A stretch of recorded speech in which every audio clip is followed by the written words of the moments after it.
มีมาไปตำลังเลยไปโดมนิดอีกเลย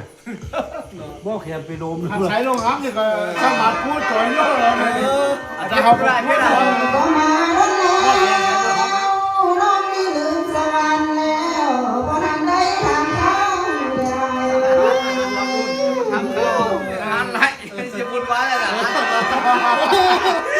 น้องนี่มาเก่าบ่ทันได้ก้าวทำมาเด้โอ้ยละเกียดสู้ๆนะเอาสู้ละเกียดสู้แล้วก็มีตัวแทนน้องขอรำเท้าให้กันเด้อรักเจ็ดคำมันใจอยู่นั่นแหละ ทั้งชาวตำบลเจ็ดเจ้าเขาใช้ใช้ น้องหมดหูหรือบ่แขน จะไม่ต้องยันในมู่ตอนนี้ก็รำเท้าให้กันเด้อ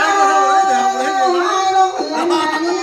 แล้วมีซ้อนในก็ไหลแล้วบ่อาย ไล่แล้วบ่ไอ้บ่ต้องพูดไล่แล้ว ไรละ อันนี้เกี่ยวเขาลำเตะเนี่ยลำเตะ ลงเหือนมานี่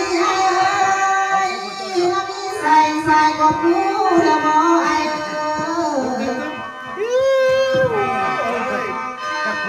มีสวยก็ไอ้ว่าแมวจะได้มาบ่รู้อาย พี่ลูกตายเสียแล้วคุณเนี่ยคุณยาย โอ้ย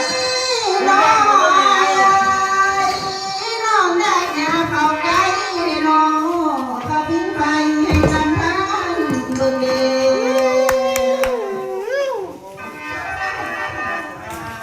ยังไหวแล้วกันทิ้งไหวจำทางกันไหวเลยเดี๋ยวเดี๋ยว อย่ามือสั่งและนำอายผู้งามเบิ่งเด้อายงามก็โอ้ทหารก็ตำรวจก็อย่าง โอ้ยน้อ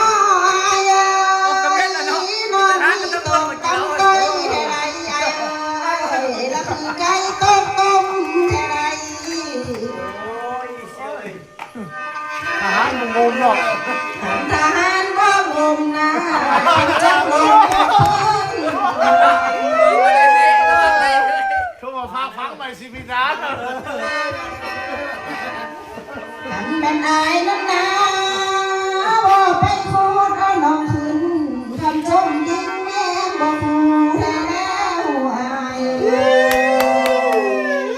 มาเนื้อความเอ้ยมาเนื้อ วัดคุณรักกันแล้ว รอพี่พันธุ์รักกันแล้วนะโตเลยเชียวเดี๋ยวไม่ใช่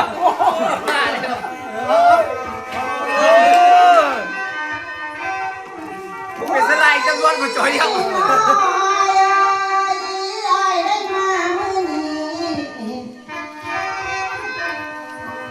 ขันให้ไปใจน้อ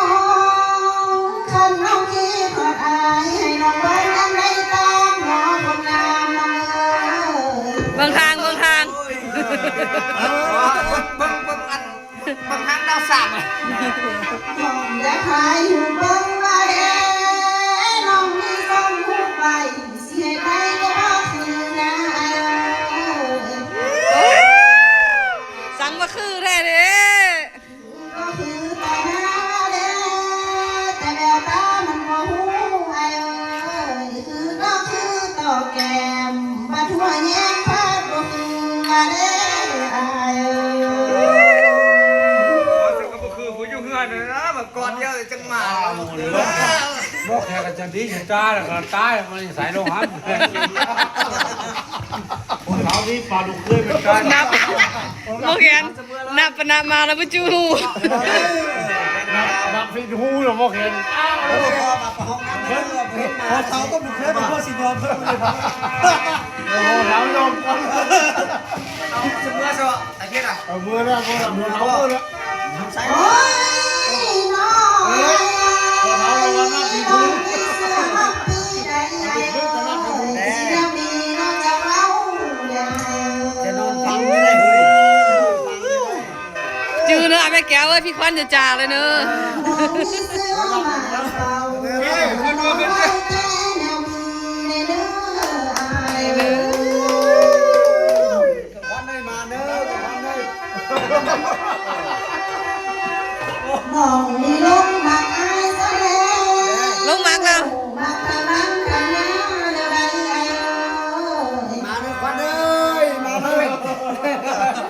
น้องมีลมมักสายนะทำดีลาใส่เราพ้องใหญ่เอ้ย มาเด้อท่านลำไปเด้อเนาะมาเด้อ มาทั้งโซ่ผ้าเบามาทั้งแควไอ้หัวนั่นนะไอ้เอ้ย มาเด้อวันเอ้ยอาจารย์ให้ก็มาเนี่ยเขาจะไปให้มาซ่ามื้อนี้วันนี้เด้อ โอ้ยน้อยเอ้ยน้องมีน้ำไม่ได้ไอ้เอ้ย จะปนาก็มามื้อนี้วันนี้เด้อเชย ย่านไหนตีสนองน้องนี่น้ำคนถูกบ่ไอ้เอ้ยบ่อยากให้เมื่อปนบ่ใจน้ำเอ้ยย่านไหนตีสนองน้องนี่น้ำคนจนบ่บ่อยากให้เมื่อห่วมบ่ไอ้เอ้ย เม็ดครับปูลำเลยละ ตีสนองที่หายเสียวได้บ่สม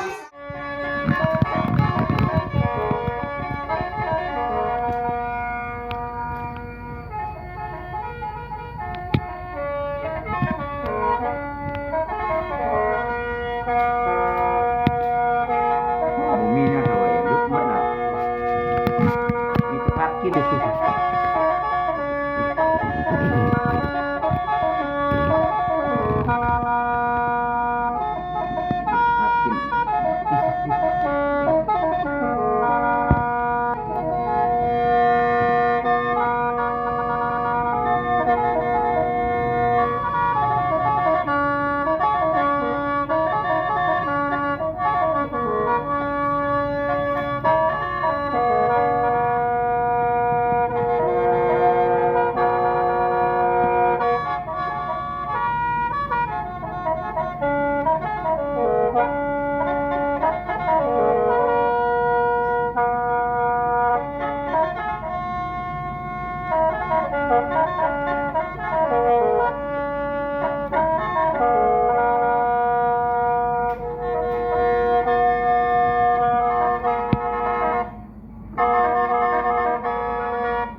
เลยยิ้มเลย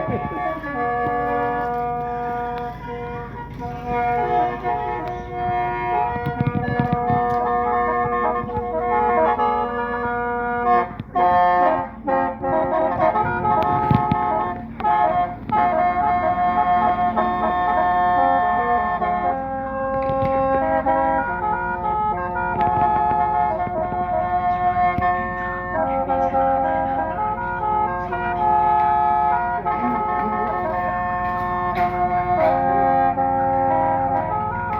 Mì Gõ để không bỏ lỡ